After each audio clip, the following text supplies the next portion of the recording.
Africa is not in Trump's radar at all. In the campaign, in what we have heard up to this point, it's not a priority. Trump is rising out of a concern to make sure that the US pulls out of its internationally significant commitments because they are expensive. So the Arab world is in its focus because it wants to pull out of that, or as he promised, is to kill off the ISIS in like 1 month so that they can pull their soldiers back, save all of those billions and go back. It is this nature thing they have with the Europeans. They feel that they are paying too much for it. They want to pull back out of it or scale back from that and stuff like that. We are not a big spending area for them, so we are not a very big question for them, because it's trying to limit US spending on its global power. It's hoping to have the global power without spending on it. And we are a small, little, minute area of spending for them, so it's not said anything about it. But where we feature is in the security plans. The plan to completely obliterate the terrorists include cooperation with certain African countries in order to deal with this problem once and for all immediately. So we feature as a potential battleground for the US fight against terrorism, as it was with George Bush, by the way. So we feature more prominently as friends to fight terror with.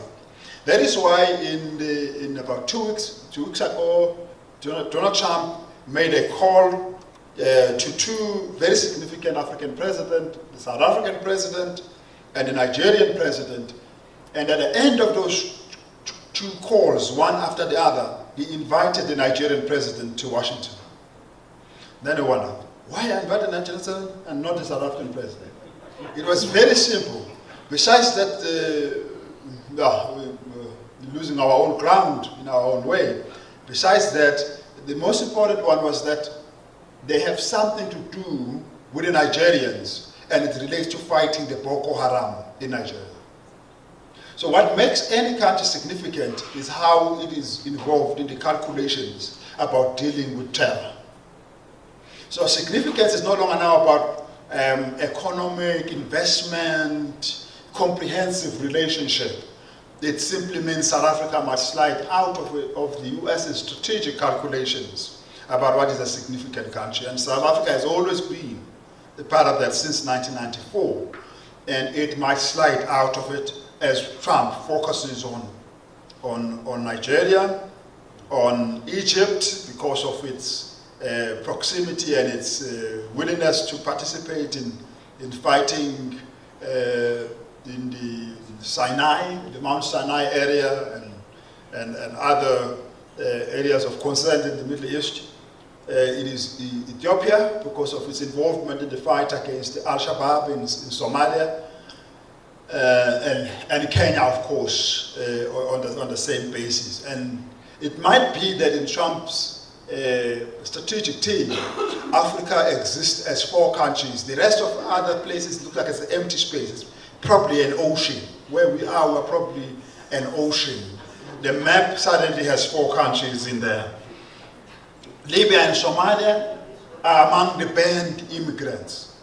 But we do not know, given what we've always known about the US officials not being able to distinguish people, the principal of Wits University was at some point detained at the airport because they thought he was from Lebanon. Because he said he was from South Africa, and they thought South Africa is a continent, and Lebanon is inside that continent, and all that. There's that ignorance about map, about where countries are, how we will survive. I might arrive there and I say, from where? Africa, Libya, yeah, out and all that, because of that. As there are indications, we expect that because of the approach they now have holding around Latin America and Asia, that they might want to accelerate this shift from aid to investment and trade. It's not bad for us, it's good for us, because then we also do want to have trade relationship with the US. We've always had more trade than investment, than aid investment. But that might mean crude trade and investment. Investment in their interest rather than in ours. It's been very difficult to negotiate the AGOA, a treaty that governs our trade, the trade between the US and Africa. Under Obama, it could have been more reasonable person. It could even be worse under Trump, because he might be much less inclined to give concessions. Now, we wonder what would be AGOA, because we think AGOA is going to continue, it's going to proceed, it's going to remain an important bit. But how will it look like without an enthusiastic political will?